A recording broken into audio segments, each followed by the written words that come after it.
Les experts ont travaillé pendant 2 jours pour parvenir à harmoniser les cadres législatifs et trouver des mécanismes pour favoriser les échanges commerciaux entre les 3 pays membres de la Confédération de l'Alliance des États du Sahel.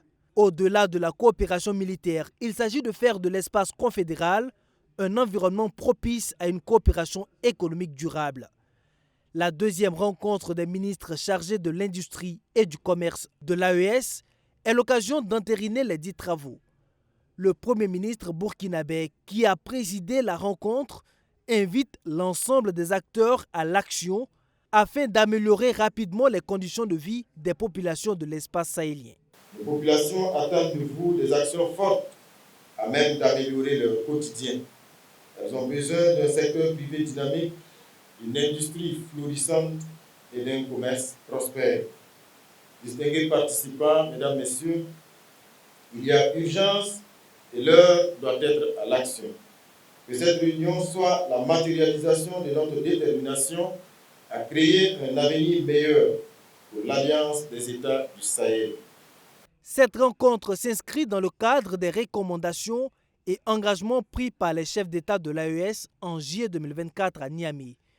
Dans la perspective d'une relance économique dans l'espace confédéral, le ministre nigérien de l'Industrie souligne le rôle important du secteur privé. Je demande au secteur privé de saisir l'opportunité pour nouer davantage des relations de coopération sud-sud afin de promouvoir le développement d'un partenaire d'affaires au sein de notre espace confédéral. Excellence, Monsieur le Premier ministre, Mesdames et Messieurs, la tenue de nos rencontres périodiques permettra sans nul doute de contribuer de manière substantielle à la mise en œuvre des orientations contenues dans le pilier développement du traité du 6 juillet 2024.